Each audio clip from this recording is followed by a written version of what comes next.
Golden State, the Splash Brothers, they are broken up. The four-time NBA champ is reportedly heading to Dallas on a 3-year contract worth $50 million. Now, the sign and trade is yet to be finalized, but it appears the Western Conference champs are now adding the 5-time All-Star.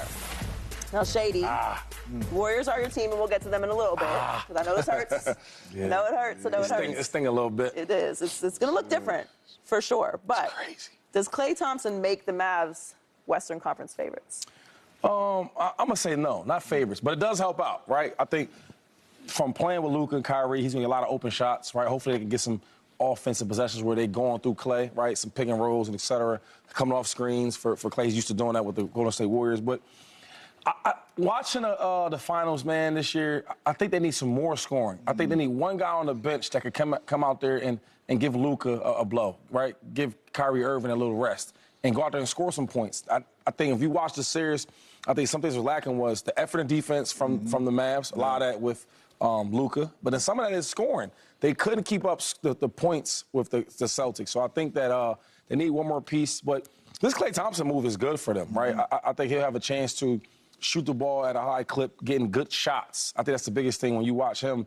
I don't think he's still as explosive as he used to be. I don't think he even plays with that type of confidence. People don't, they look at Klay as a jump shooter.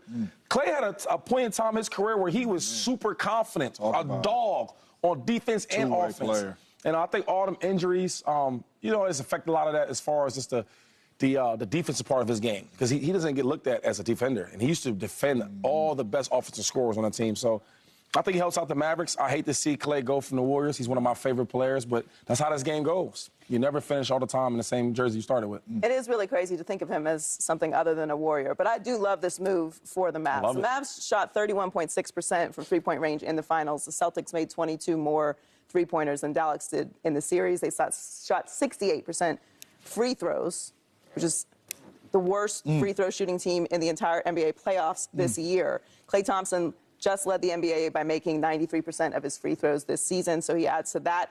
And they shot under 37% under catch-and-shoot situations. We all know what type of player Klay Thompson is when it comes to that.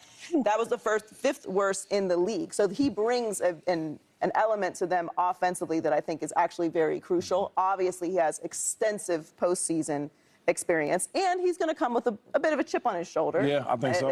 At this point in his career, moving on from the Warriors, he's going to go somewhere where they have an opportunity to win a championship, and he can add to that. He's not the same defensive player that he has been throughout his career, but I think offensively he adds a lot of elements.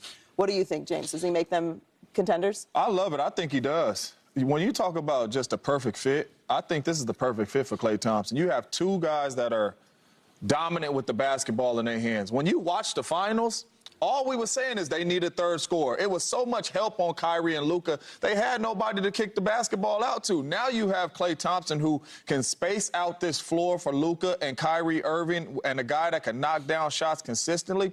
And they just came out the West, so it'll be crazy to say anybody else when they just came out the West. And to be honest with you, this move makes them better, not worse. It makes them better. So if they just came out the West and you add Klay Thompson, who makes you better, especially offensively. When you look at this team offensively now, you can't double Luka or Kyrie no more because you have Klay Thompson who can shoot the air out of the basketball. I love what the Dallas Mavericks did here. I think they are the team to beat in the West with this move right here. And that's just for, we on the show for an hour, because a lot of stuff can happen in the next, hour or so. But I like this move. Yeah, it is that time of year. But I do think that it does make them the favorites. They did just come out. Obviously, it was a disappointing performance. But to your point, he made them better offensively. We've got to bring in Fox NBA analyst Slick Rick Bucher, though. Slick, does Klay Thompson make the Mavs Western Conference favorites? No, he does not, in my estimation. And it's really, at this point with the Western Conference, as we saw this past year, and I don't think anything's going to change markedly for next year, it's really hard to pick a favorite. But if I'm going to pick one, it would be the Minnesota Timberwolves. The question is, with Klay Thompson and the addition of Quentin Grimes, who they got from Detroit, are they better on the wings, the Dallas Mavericks? Yes, they are. Those two over Tim Hardaway Jr. and Darren Jones Jr., to me, that's an overall upgrade. But is it so much of an upgrade that it trumps what I believe Anthony Edwards and Jaden McDaniels and the Minnesota Timberwolves, having had the experience that they had last year, and now the opportunity to mature, I'm going to say that Minnesota can take a bigger leap than Dallas might with the addition of those two pieces. And don't sleep on the Oklahoma City Thunder either with adding Isaiah Hartenstein. That's another young team that I only expect to get better, and having a big man is exactly the kind of a big man that Hartenstein is, where he can affect the game without the ball, is exactly the kind of piece that they need. The Mavs being the favorite, there's not a move that they can make that's going to change that. The thing that has to happen is Luka Doncic has to demonstrate to me that he can be an upgrade defensively, that he can make that, and that he can trust his teammates and get them involved more quickly than he did this past year. Otherwise, we're going to see the same where he's great, and then he falls off the cliff. Slick. I'm confused a little bit, Slick. You said the Minnesota. Let me help you. You said the Minnesota Timberwolves and the OKC, two of the teams that the Dallas Mavericks smoked, and then you added, that Klay Thompson is an smoked upgrade. Is a little strong, but okay. I mean, it was 4-1 against the Minnesota Timberwolves. That's smoked, and it almost really should have been a sweep. And you telling me that they got better with Klay Thompson? And you telling me that two teams that they smoked in the playoffs, one 4-2, another one 4-1, that those two teams are the favorites over the Mavericks? Luka played bad defense in those series, too. One of them with Minnesota, yes, just because I believe that the one thing that Minnesota didn't have was experience in big games. They'd never been that far. They didn't know what it was all about. And I look at Anthony Edwards and his potential. I expect that he's going to get immensely better. Jaden McDaniels, I think, just needs maturity. Karl Anthony Towns, like the pieces that they have, the defense that they're capable of playing, Anthony Edwards having a better understanding of when to go and when not to go and how to fully utilize his abilities. I just think that there was so much that Minnesota left on the vine that they could have done, and that I think that they will do over the course of this year. Now they understand. They have an understanding of what it takes. They had no idea, and they had no one on that roster who could tell them.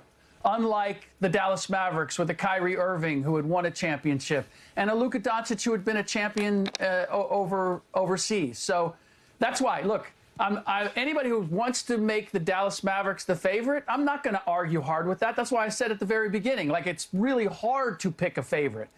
But if you're asking me just taking a step back and looking how they're composed, the idea that Minnesota might take a big step as a result of their experience from last year works for me. Well, the Mavs weren't the only team that were looking at Klay Thompson. LeBron reportedly contacted Klay Thompson when free agency began, which obviously got Lakers fans excited and now maybe disappointed. Shady, is Klay making a mistake choosing the Mavs over the Lakers? That's a good one. I'm going to say no, though. I do think that the Mavs are the better team. I mean, they did go to the finals. That did happen. Right? You look at a younger team with the Mavs. And then, like, the roles. I think the roles are really big. If you just watch the Mavs, they only had, two players averaging double figures in the playoffs. Like, think about that. Yeah. And now you have Klay there, right? You don't get open shots. A guy like Luka that can score everywhere on the court. He gets all the attention, all the eyeballs on him. Now you got Klay spotting up where we see we see PJ Washington miss open threes where he should have made it. Derrick Jones, he missed some open threes he should have made.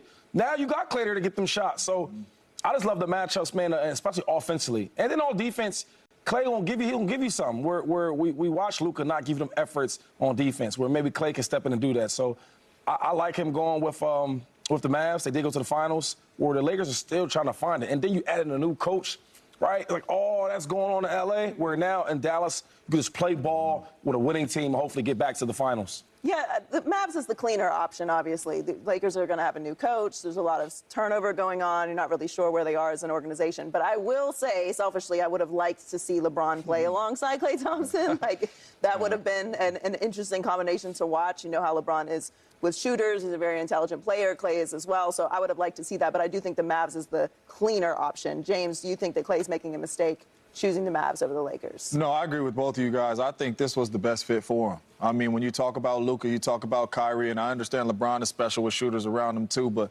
Those two dudes are going to be special with shooters around them, too. And